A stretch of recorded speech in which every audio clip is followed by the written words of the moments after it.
Ever since I tried stand-up the first time last year, all of my friends and people I meet who find out I've done stand-up, they all ask me why I wanted to do it.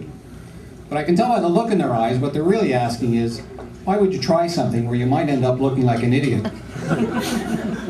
Well, aside from the fact that that's already happened to me several times already, the real reason is that for a long time now, my students, and their parents especially, have been telling me what a joke I was as a teacher.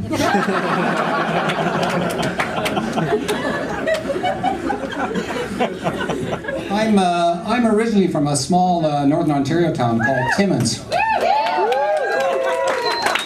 Hey, some other people got to escape too. I'm happy to be living in Ottawa now, but I have a lot of great memories about growing up in Timmins. And tonight I want to talk to you about one of those great memories I had. And it's something that happened to me when I was 7 years old. Now, I know it's hard to imagine looking at me now, but when I was 7 years old, I was a pretty skinny little kid. Now,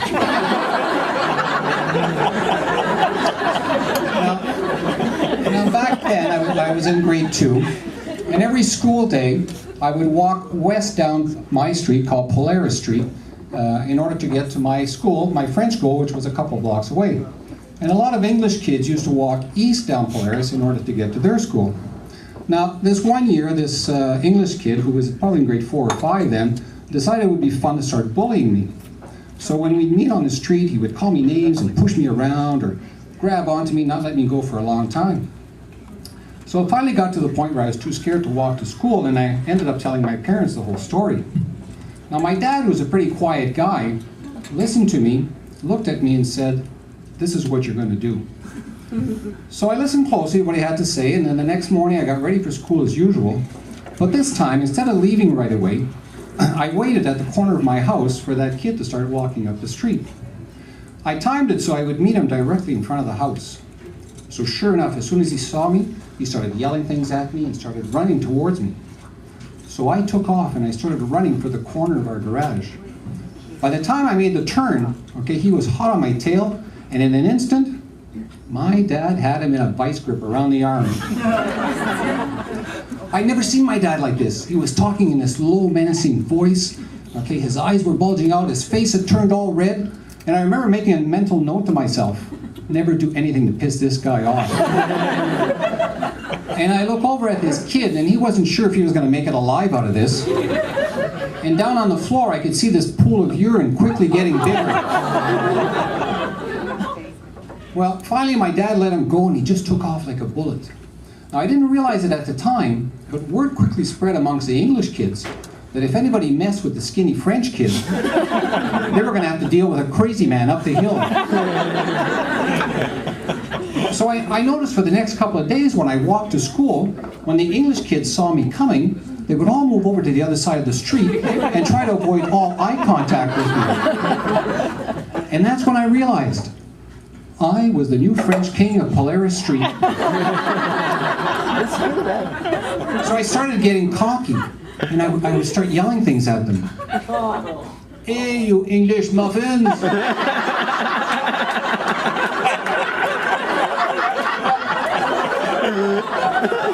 "Get off my street, tabarnak!"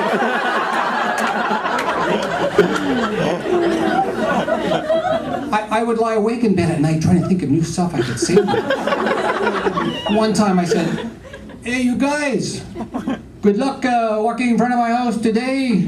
Somebody scratched my dad's car yesterday and he's interviewing everyone." Tabarnak. I like to watch comedians on TV and listen to them on the radio and people live. And the thing that always impresses me with these very experienced comics is how well they react to things people say from the crowd. They've always got a funny comeback, or they seem to get into these big rants and seem to do half their skit that way. Now, I can't speak for these other comics tonight, but I know when I'm up here, I'm focused on two things. One, remembering my skit, and two, not peeing in my pants. Neither one is that easy to do. So tonight, I thought in order to give me some experience at making clever comebacks, I would ask for your help, okay? So in a minute, okay, I'm going to ask you to, anybody who wants, just yell something out.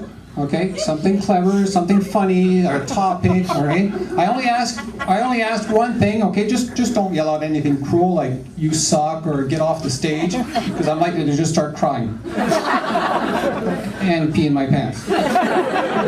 All right. So on the count of 3, all right. Something funny, something clever. Okay, here we go. 1, 2. Get off the stage!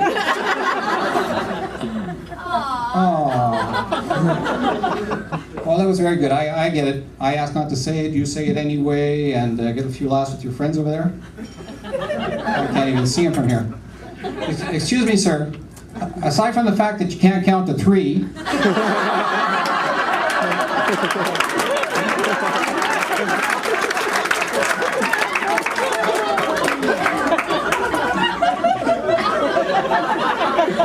Do you realize it's inappropriate for you to try to make better jokes than me? If you want to be funny, get your name on a list like everybody else. Let me know when that is, by the way, and I'll come over and ruin your act.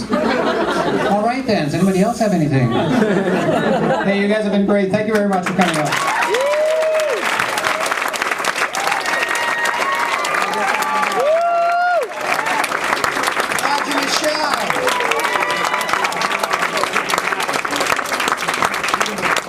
Do me a favor, he actually took that really, really well and handled that really dignified and on an amateur night when you don't have to deal with that shit. You should give him a little more love.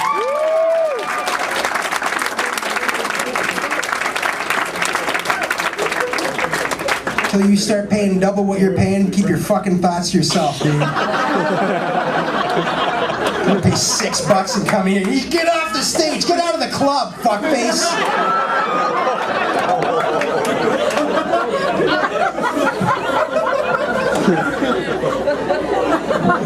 That's right, man. I'm in a bad mood now.